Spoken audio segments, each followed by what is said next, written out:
Mes amis, bien le bonjour, merci d'être ici. Alors je continue à être en vacances et je continue à faire des vidéos. Il y a des gens qui me disent mais Aldo, pourquoi tu ne te déconnectes pas tout simplement pendant que tu es en vacances? Et moi je suis en vacances pour m'inspirer. Qu'est-ce que je fais là? Pourquoi je fais plus de vidéos en vacances? Parce que tout simplement quand je suis sous la grisaille de Londres, par moments j'ai l'impression que mon cerveau est en train de devenir de la gelée. D'accord? Alors qu'ici... j'ai plein d'idées, voilà, et je les partage au fur et à mesure qu'elles viennent. Alors merci de continuer à m'écrire sur ce numéro de téléphone, c'est le WhatsApp, d'accord? Vous pouvez me contacter pour n'importe quel sujet, finalement. Donc, qu'est-ce que je voulais vous dire? Vous savez, durant toutes ces vidéos sur le travail, je ne suis pas complètement neutre, moi. Je suis orienté. Je vous donne un exemple de situation qui est idéologiquement orientée. J'étais une fois, récemment, il y a quelques semaines, dans un supermarché au Royaume-Uni. Il y a une vieille dame, elle est avec son chariot, elle est en train de le pousser. Et à un moment donné, le chariot va taper contre une bouteille de vin. Il y avait une étagère relativement basse. Elle tape sur la bouteille tombe et elle éclate. Ça fait un grand bruit et puis il y a du vin rouge partout. À ce moment-là, elle est paniquée, vous savez, elle a le syndrome de la femme honnête, n'est-ce pas? Elle est très paniquée, elle s'excuse, l'employé arrive, voyant que cette femme est en train de s'excuser et tout, lui, il va prendre un ton austère, genre bon, d'accord, hein, ça va pour cette fois. Et puis, pourquoi? Parce que tout simplement, lui, ça l'embête de panosser, c'est tout, ça l'embête de poser un truc jaune, bloquer le passage, ramener de quoi nettoyer, ça l'embête. Mais moi, j'ai pas aimé sa manière. J'ai pas aimé ses attitudes. À ce moment-là, j'interviens et je lui dis c'est quand même très dangereux dans ce supermarché que vous placez les bouteilles à cette hauteur. Comparez la hauteur de votre caddie, la hauteur de l'étagère. Vous trouvez ça très smart, très intelligent de faire ça comme ça, d'avoir un caddie qui est un piège, qui tape sur les bouteilles. Elle aurait pu se blesser, la dame. Regardez, elle porte des sandales, elle aurait pu se blesser. Et là, soudainement, il a changé de ton. Soudainement, il a commencé à s'excuser. Il a commencé à aller vers la dame et dire oui, on est désolé, tout ça. Pardon pour le choc et la détresse que vous a causé cet incident et tout. Vous voyez, hein, c'est pas la même chose. Mais alors, je vais vous dire la vérité. Quelqu'un peut dire oui, bon, j'ai défendu la justice et tout. En réalité, j'ai rien défendu du tout. En réalité, ma posture n'était pas une posture de justice. Ah, j'aurais bien aimé vous dire oui, je suis justicier, tout ça, et bien passé à vos yeux. En réalité, c'était pas vrai. J'ai pas agi par justice. J'étais idéologiquement orienté. Ça veut dire qu'en réalité, cette femme aurait pris la bouteille, elle l'aurait soulevée comme ça, elle l'aurait éclaté par terre, en le faisant exprès. Bon, elle m'aurait embêté un petit peu, mais je l'aurais défendu quand même. D'accord? J'aurais trouvé une raison, disant bon, moi j'ai vu un accident, elle a voulu lire l'étiquette, la bouteille lui a glissé des mains, regardez vos bouteilles, la forme qu'ils ont, tout ça. D'accord?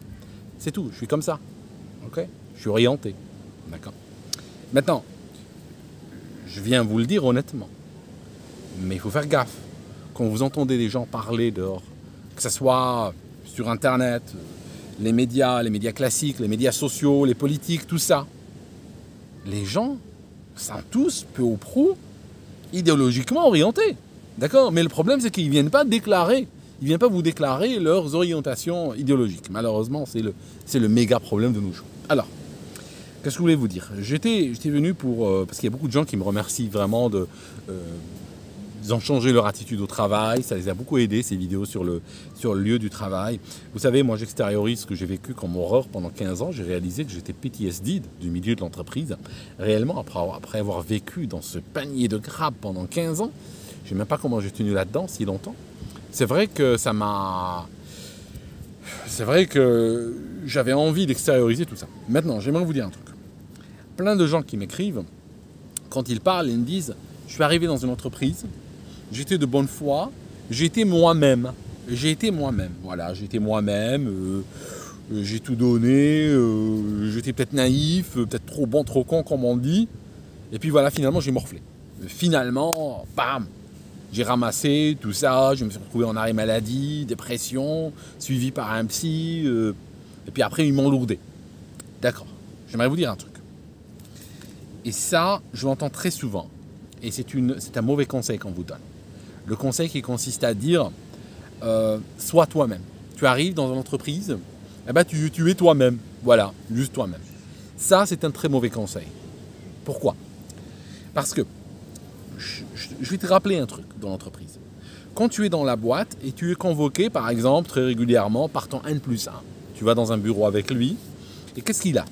Il a soit des papiers, un dossier papier ou un dossier électronique. Soit il a son ordinateur. De nos jours, il aurait plus volontiers son ordinateur. Mais il pourrait aussi venir avec un dossier papier. C'est quoi l'idée? C'est quoi l'idée derrière? En fait, il est là pour te faire un entretien. C'est un entretien régulier. Et cet entretien, il va te juger. Tu es jugé, d'accord? Et puis, tout ce dossier sera partagé avec les ressources humaines. Et il sera gardé chez eux. Donc, quand on est dans un endroit où on est jugé, eh bien, on ne peut pas être soi-même. D'accord? On est soi-même à la maison. Pourquoi? Parce que, j'espère, en tout cas, j'espère ce que je vais dire. Ce n'est pas garanti pour tout le monde, je le sais, mais à la maison, normalement, on n'est pas jugé, on n'utilise pas nos vulnérabilités contre nous, on n'utilise pas comment dirais-je, on ne nous juge pas sur nos défauts, on ne nous juge pas sur nos inquiétudes, sur nos réflexes liés à d'anciens traumatismes et tout ça. D'accord? À la maison, c'est pas comme ça que ça se passe. Normalement, on est dans un milieu de bienveillance, on est dans un milieu de complaisance, on est dans un milieu où chacun soutient l'autre. Ça, ce n'est pas l'entreprise. Y compris les entreprises, et peut-être même plus les entreprises qui se déclarent comme étant des grandes familles. Dans l'entreprise, tu es jugé. Ça, c'est le dossier dont je t'ai parlé, tu es jugé déjà. Jugé par ton manager de manière officielle et déclarée, ça ce n'est pas caché, ça ce n'est pas un jugement qui est caché. Mais il y a encore autre chose, il y a le jugement de tes pairs, il y a le jugement de tes collègues, qui sont des jugements très durs à l'emporte-pièce, qui seront faits devant des machines à café. Il y a des jugements qui seront faits par les mauvaises langues habituelles, qui vont parler contre toi, d'accord? Ils vont parler dans ton dos, ok? Donc, tu ne peux pas être toi-même dans l'entreprise. Ne sois pas toi-même. Et je dis un truc encore. Regarde, ça c'est toi-même. Je prends une feuille au hasard, là je vois une feuille morte. D'accord? Et là, ça c'est toi-même, ça c'est ta personnalité, mettons. Avec ses qualités, ses défauts. Tu vois, d'ailleurs, cette feuille est incomplète, il lui manque une partie. Donc, maintenant, moi ce que je veux, c'est que tu présentes une autre personnalité dans l'entreprise. C'est cette personnalité lisse que tu vas présenter. D'accord? Cette personnalité-là, comme tu vois, c'est une personnalité qui cache qui tu es vraiment. Ça signifie qu'on ne doit jamais voir qui tu es, ce que tu penses, ce que tu ressens. Alors attention, je ne te dis pas d'être taciturne, je ne te dis pas d'être fermé, je ne te dis pas d'être fermé au point où tu vas les inquiéter, où ils vont se dire oui mais celui-là, on ne sait jamais ce qu'il pense, on ne sait jamais ce qu'il ressent. Non, non, c'est pas ça, non. C'est plus subtil que cela.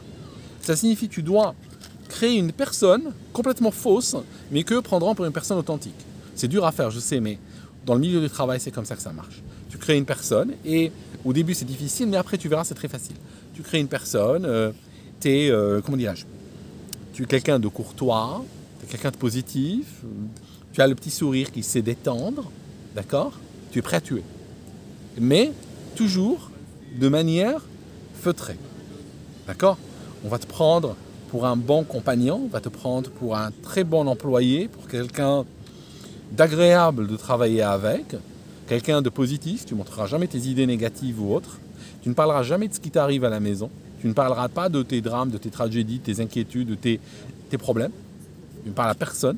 Attention, ton manager n'est pas un assistant social, les ressources humaines ne sont pas un assistant social, tu ne vas pas leur parler de tes hauts et de tes bas, ils ne sont pas là pour ça.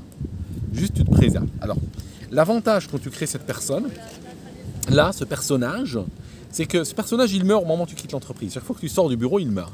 Et après, tu deviens toi-même. Tu peux avoir ce luxe-là.